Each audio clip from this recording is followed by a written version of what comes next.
Hello दोस्तों, आप लोगों का स्वागत है आपके अपने YouTube चैनल सक्सेस की में। और आप लोग के लिए एक और नया क्लास लेकर के आ गए हैं जो कि बिहार पुलिस फायरमैन का प्रैक्टिस सेट नंबर 15 होगा। और जो प्रीवियस के सेट्स वगैरह नहीं देखे हैं वो आई बटन में आपको मिल जाएंगे प्लेलिस्ट का। तो आप लोग चलिए, तो आप लोग को आज करवाने वाले हैं जीके और जीएस और जनरल अवेयरनेस के कुछ मोस्ट इंपॉर्टेंट क्वेश्चंस। और आप लोग को ये क्वेश्चन के पीडीएफ चाहिए होंगे तो टेलीग्राम को आप लोग ज्वाइन कर सकते हैं। चलिए चलते हैं अपने पहले प्रश्न की ओर। कोयला किस प्रकार की चट्टानों में पाया जाता है ये बताइए। आप लोगों के सामने ऑप्शन हो जाता है मेटमॉर्फिक रॉक, आपका ऑप्शन सी हो जाता है अवसादीय रॉक, आपका ऑप्शन सी हो जाता है एबायोटिक रॉक, आपका ऑप्शन डी हो जाता है एग्नेशन रॉक। बताइए इसका सही उत्तर क्या हो जाएगा। आप लोग का सही उत्तर हो जाएगा आपका ऑप्शन बी अवसादीय रॉक। और इसको हम लोग सेडिमेंट्री रॉक के नाम से भी हम लोग जानते हैं इंग्लिश में। आप लोगों को समझ में आ रहा होगा। और आपको बता दें अवसादीय का मतलब हो जाता है क्या, कोई भी चीज़ बहुत सालों से एकत्रित होती जाती है, जो कि धरती के अंदर एकत्रित होती जाती है और वो अवसादीय रॉक का परिमाण करता है। समझ में आपको आ रहा होगा। और कोयला किस प्रकार से बनता है ये आप लोग को जानना जरूरी है। निर्माण किस प्रकार होता है तो आपको बता दें मृत पेड़ पौधा जानवर इत्यादि जब दब गए होते हैं कई सालों तक। समझ में आ रहा होगा। और केमिकल रिएक्शन होते होते वो कोयला बन जाता है। समझ में आ रहा होगा।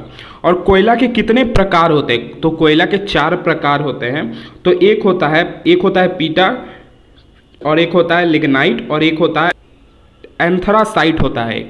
और आपको बता दें सबसे खराब जो होता है कोयला उसे हम लोग पीटा बोलते हैं। और सबसे अच्छा होता है एंथ्रासाइट होता है, जो सबसे अच्छा कोयला होता है। और सबसे ज़्यादा अधिक यूज़ करने वाला विटामिनस होता है कोयला। सबसे अधिक हम लोग यूज़ करते हैं विटामिनस कोयला को। और दूसरा सबसे अच्छा कोयला होता है विटामिनस, और सबसे अच्छा होता है एंथ्रासाइट, और सबसे खराब होता है पीटा। समझ में आपको आ रहा होगा। तो चलिए चलते हैं अपने प्रश्न संख्या दूसरे की ओर। 3 तरफ से पानी से घिरा भूमि का हिस्सा किस रूप में जाना जाता है बताइए। इसका सही उत्तर क्या हो जाएगा। आपका ऑप्शन ए हो जाता है जल संधि, आपका ऑप्शन बी हो जाता है लैगून, ऑप्शन सी हो जाता है प्रायद्वीप, ऑप्शन डी हो जाता है खाड़ी। तो आपको इस तरह से समझाने के लिए मैं बता दूं, ये देखिए ये हमारा भारत का ये हो जाता है नक्शा, ये आप लोग को समझ में आ रहा होगा।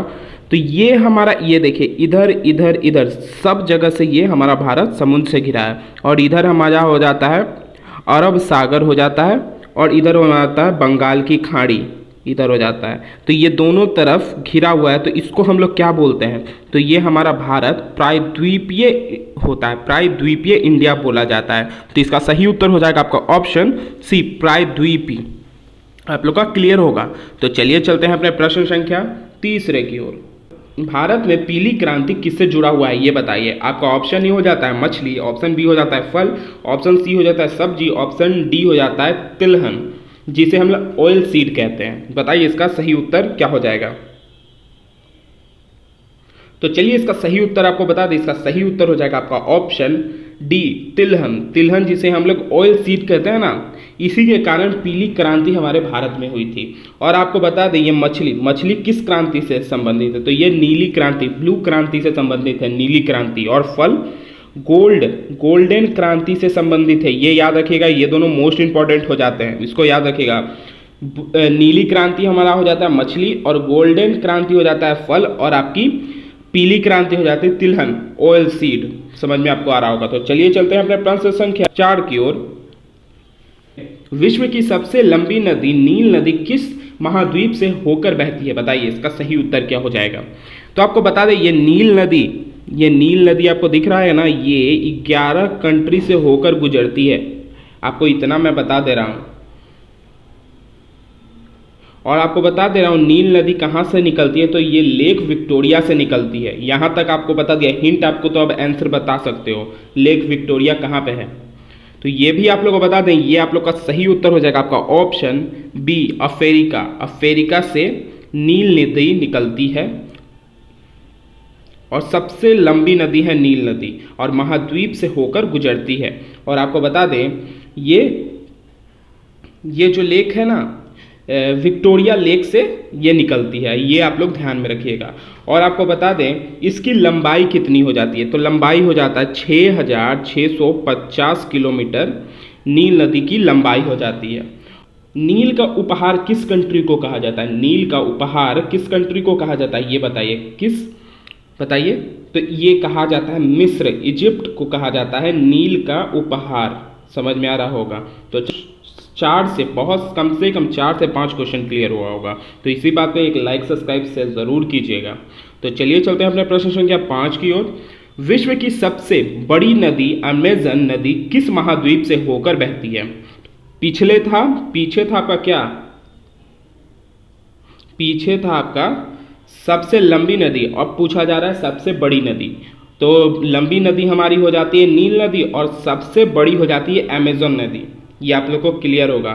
तो ये किस महाद्वीप से होकर गुजरती है, ये बताइए। तो इसका सही उत्तर आपका हो जाएगा आपका ऑप्शन ए, दक्षिण अमेरिका से ये होकर के अमेजन नदी बहती है। ये समझ में आ रहा होगा। तो ये याद रखिएगा, सबसे बड़ी नदी हमारी अमेजन नदी हो जाती है और लंबी हमारी नील नदी हो जाती है। तो चलिए चलते हैं अपने प्रश्न संख्या 6 की ओर। निम्नलिखित में से कौन सा तारा सूर्य के सबसे नजदीक है? निम्नलिखित में से कौन सा तारा सूर्य के सबसे नजदीक है, बताइए। इसका सही उत्तर क्या हो जाएगा? तो चलिए इसका सही उत्तर आपको बता दें। इसका सही उत्तर हो जाएगा आपका ऑप्शन डी। ऑप्शन डी इसका सही उत्तर हो जाएगा प्रॉक्सिमा सेंट्यूरी। प्रॉक्सिमा सेंट्यूरी जो है सूर्य के सबसे नज़दीकी तारा है। आप लोगों को क्लियर होगा। और आपको बता दें हमारे पृथ्वी से देखने पे कौन सी तारा सबसे ज़्यादा चमकदार हमें दिखती है, वो कौन सी तारा है, ये बताइए। तो वो हमारा हो जाएगा कौन सा तारा? साइरस। साइरस तारा हमारे पृथ्वी से दिखता है जो कि बहुत ज़्यादा चमकदार होता है, ये भी याद रखिएगा। तो चलिए चलते हैं अपने प्रश्न संख्या 7 की ओर। गंगा और ब्रह्मपुत्रा की संयुक्त जलधारा किस नाम से जानी जाती है? तो पहले तो आप लोग को ये समझना चाहिए गंगा और ब्रह्मपुत्रा कहाँ से निकलता है। तो ये आप लोग का गंगा हो गया और ये हमारा ब्रह्मपुत्रा हो गया। तो गंगा हमारा निकलता है कहाँ से? गंगा हमारा निकलता है उत्तराखंड से। उत्तराखंड से हमारा गंगा निकलता है। ये देखिए गंगा हमारा उत्तराखंड से निकला और ये हमारा निकलता है तिब्बत से। तिब्बत से हमारा निकला क्या? ब्रह्मपुत्रा हमारा तिब्बत से निकला। ये दोनों जाकर के कहाँ मिलती हैं? ये दोनों जाके बंगाल में मिलती हैं। बंगाल में हमारे मिलती है। तब इनकी जो यहाँ पे मिला ना, इसका पूछ रहा है इसे हम लोग क्या कहते हैं। तो आप लोग के सामने ऑप्शन ए हो जाता है मेघना, ऑप्शन बी हो जाता है जमुना और आपका ऑप्शन सी हो जाता है पद्मा, ऑप्शन डी हो जाता है संगपो। बताइए इसका सही उत्तर क्या होगा? तो चलिए इसका सही उत्तर आपको बता दें। यहाँ पे जो बंगाल में आके ये गंगा और ब्रह्मपुत्रा मिलती हैं तो उसका नाम होता है मेघना। मेघना। और जब गंगा बंगाल में प्रवेश करती है तब इसका नाम क्या होता है? तो इसका नाम उस समय क्या होता है, ये बताइए। उस समय इसका नाम होता है गंगा का पद्मा। जब इंटर करती है बंगाल में तो उसका नाम होता है गंगा का पद्मा। और ब्रह्मपुत्रा का क्या नाम होता है? तो ब्रह्मपुत्रा का नाम होता है जमुना। ये याद रखिएगा, पूछा जा सकता है कि जब उत्तराखंड से बंगाल की ओर इंटर करती है गंगा तब उसका नाम क्या होता है? तो वो आपका हो जाएगा पद्मा। और आपका ब्रह्मपुत्रा जब बंगाल में इंटर करती है तिब्बत से निकलने के बाद तब क्या नाम होता है? तो ये हो जाएगा हमारा जमुना। ये याद रखिएगा। तो चलिए चलते हैं अपने प्रश्न संख्या 8वें की ओर। गिरि राष्ट्रीय उद्यान कहाँ स्थित है? बताइए। गिरि राष्ट्रीय उद्यान नेशनल पार्क आपसे पूछा जा रहा है कहाँ पे स्थित है? ऑप्शन ए हो जाता है केरल, ऑप्शन बी हो जाता है गुजरात, ऑप्शन सी होता है जम्मू और कश्मीर, ऑप्शन डी हो जाता है कर्नाटक। बताइए इसका सही उत्तर क्या हो जाएगा? तो आपको बता दें ये हमारे गिरि नेशनल पार्क है ना, गिरि नेशनल पार्क, ये हमारा 2/3 भाग का एशिया का लायन यहाँ पे आप लोग को पाया जाता है। और ये किस जगह पे है? तो ये आपको बता दूं जूनागढ़ में ये स्थित है। और ये जूनागढ़ कहाँ पे है? जूनागढ़ हमारा हो जाता है ऑप्शन बी गुजरात में जूनागढ़ है, एक डिस्ट्रिक्ट है, गुजरात का एक डिस्ट्रिक्ट है जूनागढ़। ये ध्यान में रखिएगा। 2/3% लायन यहाँ पे पाया जाता है। ये आप लोग को समझ में आ रहा होगा। तो चलिए चलते हैं अपने प्रश्न संख्या 9वें की ओर। और आप लोग का मोस्ट इंपॉर्टेंट क्वेश्चन रहेगा ये। पृथ्वी के चारों ओर चंद्रमा की प्रक्रिया की अनुमानित अवधि क्या है? अनुमानित अवधि पूछा जा रहा है, समय पूछा जा रहा है। चंद्रमा को पृथ्वी की चक्कर लगाने में कितना समय लगता है ये बताना है आपको। आप लोगों के सामने ऑप्शन ए हो जाता है 24, आपका ऑप्शन बी हो जाता है 26, आपका ऑप्शन सी हो जाता है 28, आपका ऑप्शन डी हो जाता है 30। बताइए।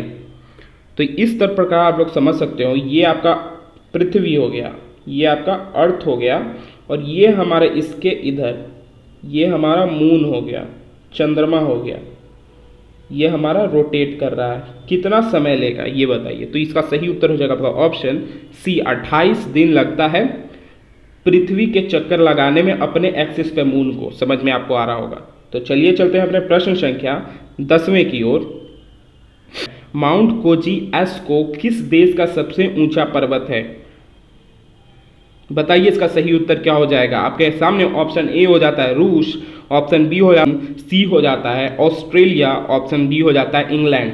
तो इसका आप लोग को कमेंट करके बताना है ये कहाँ पे ये पर्वत है, माउंट कोजियास्को किस देश में है, ये आप लोग को कमेंट करके बताना है।